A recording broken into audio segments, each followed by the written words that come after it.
Hi Jules Cruise Companion, or Exploring Jordan with Jules, or Retire at 60. So I've got a little bit of news update about the potential flat that we have looked at Shmassyami. I'm going to be saying it wrong, but that's okay.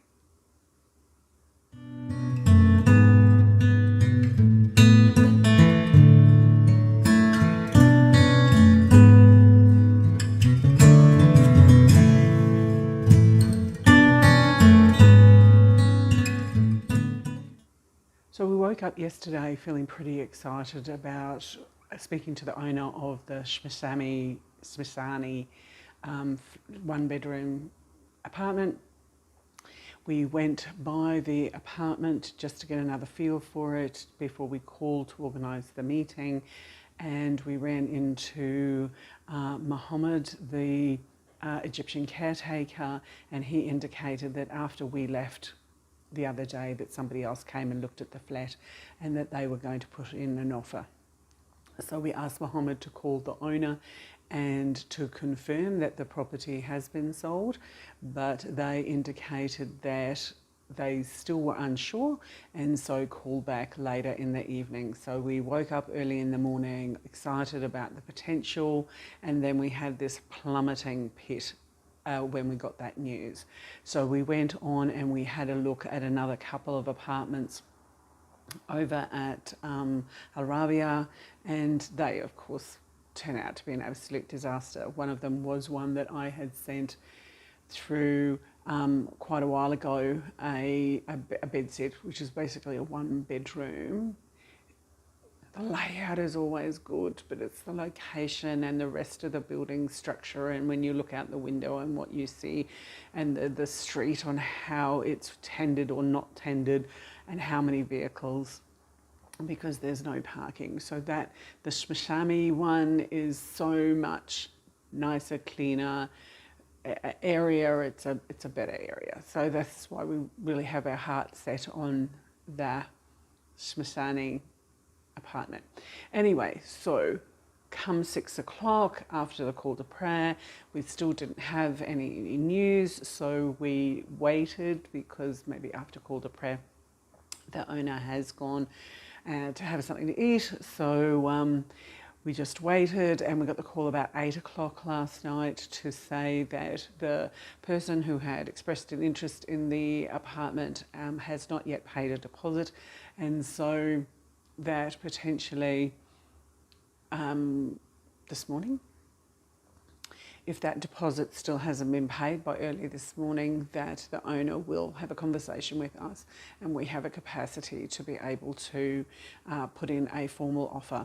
So I have the lawyer organised to be available to come, because I will need to get the power of attorney signed, which I haven't done yet. I have sent him the English translation, because I want both signed at the same time, an English translation and Arabic one, so that he can work on my behalf. Once we have the address of the apartment, we can then fill out the application to the government, to the parliament, to ask for permission to purchase a property. I couldn't do that just with a blank potential address. Apparently that doesn't work. And I believe that the power of attorney will cost me 55 JD, and I'm not sure how much the application to the parliament is going to cost to get that signed off. So that's where we're going to sit for today. At the beginning of the day, I'll do an update clearly afterwards to say whether there was a high or a low in relation to this particular apartment. There is a second apartment that we kind of like behind Al-Quds, an old derelict hotel building. It has advantage because of it is a very solid building. It's an end building, so you've got empty space that you can see. It is close enough to shops, etc., just off Queen Rania Street. which still is in a bit of Shmassyami, maybe Al-Rabia, but it's still an okay option.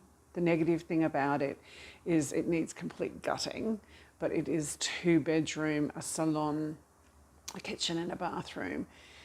But the price at the moment they're asking is something like 40 non-negotiable. Well, if you got it for 30 and then you put 10 into it, well, that would make it a more reasonable option. But at the moment, at the price that it's asking is absolutely not. And it doesn't have a little balcony or a terrace or anything.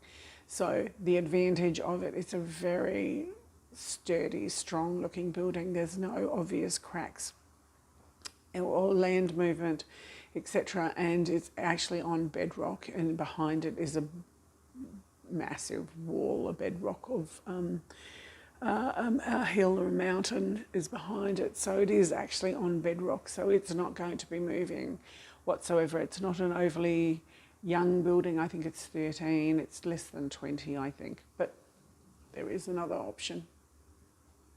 Not as good as the one that we particularly like. Friday morning update on the purchase of a 1-bedroom flat apartment in Shmassyami in Jordan. We eventually got the phone call in the morning when we had breakfast, but we still made some appointments to go and look at other properties just in case. We drove past property number 2 that we had as our backup, and we went and drove past property number 3 that would have been our backup, just to see what, again, driving to them from a different direction, reevaluating what the expenses would be if we were to buy them and needed to update them, security doors, bathrooms, kitchens, all that type of thing. So eventually we got the phone call after breakfast, and then we had an appointment for 12 midday at the owner's workplace. And so we had the lawyer, the real estate broker and us, and it was very interesting. And of course the lawyer, after the meeting, told me I should have shut up more. He could have probably got me a little bit better deal, but he would try a little bit later. So we discussed about the actual price, what was included, what the type of payment structure was going to be. I offered 2 different solutions, which was the deposit, pay a little incrementally over a year, and then final payment at December of next year. Or the other one would be a one-off payment. And of course, they wanted the one-off payment, and I would have preferred the deposit and the incremental payments and a final payoff. Swings and roundabouts. The exchange rate in US dollars stays pretty static, which is 0.702. So we negotiated that the sale would go through in US dollars from bank account to bank account. What I'm used to is that conveyancing is done by the lawyer, but the seller has said that because I only want to transfer one amount of money instead of incurring a different transfer fees, seller would do the distribution of the funds, paying the amount to the lawyer, the amount to the government with the tax, the commission to the broker, the amount of money to do the transfer into my name, the amount to transfer the amenities, electricity, water into my name, utilities, not amenities, utilities into my name. So we agreed on the price. Apparently the car parking space is never in the deed, in the cushion, but that has been shown to us, and it does have the number 10 on the car parking space. What we did after the appointment and agreeing to the price and the structure in principle, the lawyer was going to go off, do his bit. I will need a special power of attorney and not just the regular power of attorney, because some of this is going to happen while I'm away, and the lawyer needs to be able to have the special power of attorney to act on my behalf while I am not here in the country. So that's another thing that we have to do, and it's Friday. Nothing happens Friday or Saturday, so this will happen to be Sunday. We organised with a person to come and have a look at the flat and look at its structural integrity, the water and electricity, so basically an assessment of the property, and that's organised for tomorrow, Saturday, which is a day off in the Middle East. So that is going to be okay. So the highs and lows, the high of choosing it, the low of thinking that it is being offered to somebody else. And the other thing that kept coming up in the conversation, especially in relation with Al and with the lawyer, was that there would be a higher drive or motivation to have a foreigner in the building. It just brings a different maybe feel to it. We look after stuff a little differently, and we have a different frame of reference. So, and because the owner is in the building, he's on the top floor, and you know, it's his baby, the whole place is his baby. So he's actually selling off a little part of his home. So he would want probably a reasonable person to be in there. So that would be interesting. So highs and lows. Now we've got to get the place inspected, decided on the date of the funds transfer and how the funds will be distributed. Now we've got to get the permission from the Jordanian government, from the parliamentary office. So that will happen, I guess we'll start that process next week. It is all happening. Wait for the next update. Okay, next update. Even though this looks like a hostage video, probably bad taste. So, yesterday we had an opportunity to go to the apartment. The owner was coming out, and we said hi to him, and we just said that we were going in to have another look because we were bringing in somebody to assess, so kind of like a building assessor. And so the guard, Mohammed the Egyptian, let us in with Mohammed the assessor, and Mohammed went through everything, the electricals, the water pipes, the surfaces, etc. He came to the same conclusion that we did, to get rid of the bathroom because the mould that is in there, you don't know if it's egressed into the walls. Everything that he saw has a potential solution. In the corner of the kitchen, there is a little itty bitty bit of water damage, so probably the kitchen above has leaked a little bit of water over into that far side. Just need to take that down, put a sealant on, and then that would be okay. On that far wall, where basically the retaining wall, the outside wall, where the garden bed is, just below the windows, he says that the potential for water egress into there, but once again, no big issue. Put a sealant around the window frames to stop any egress of the water coming down through the porous stone, whatever the stone is, and eventually taking down that kind of plastic, like wallpapering, just a sponge panel, and putting a water egress shield up there and repainting it or doing something of that nature. So everything that he noticed has a solution. Nothing is super duper big. He reckons about 3,000 JD to do absolutely everything. One of the things that he did suggest, which isn't important, the quality of the kitchen cabinets is really good, but to put soft close hinges onto that, so that could be a to-do thing later, pretty small. One of the things that he did notice was that front door, which is a triple lock security door, is valued at about 5,000 JD as it is.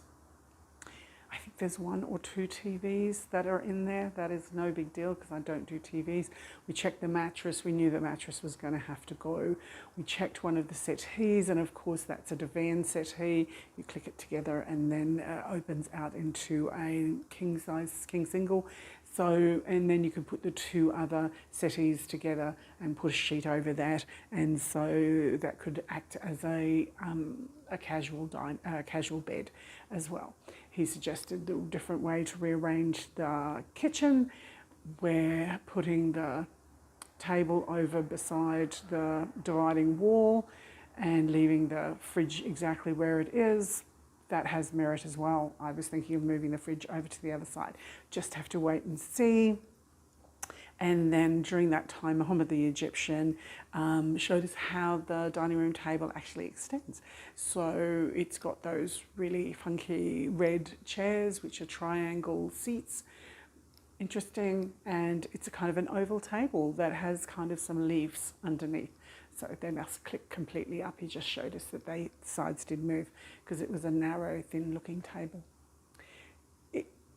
It is looking good. I just need to get back to Australia and pay the owner the money so that I can move in. What I'll probably do is leave a little bit of extra money here so that Al can do some of the random little stuff.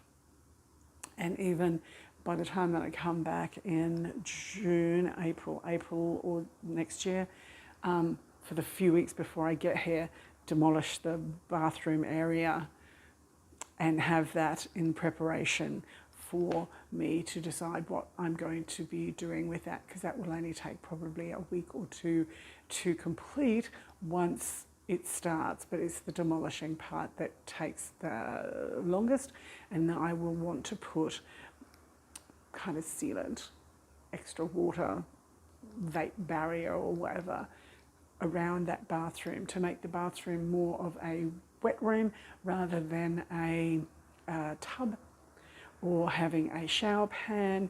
And we have decided that we do not need the bidet, but as long as the bidet gun, the bum gun, stays.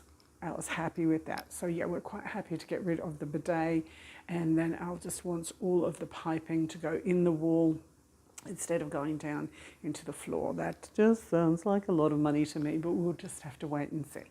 The other toilet was functional and it can stay as it is. So it doesn't really look like there's much deep to do. All I've got to do is pay once I get the special power of attorney, get the permission from the government, and then pay the owner. And then this little box can be mine, and I'll have a property in Australia and a property in Jordan and live between the 2.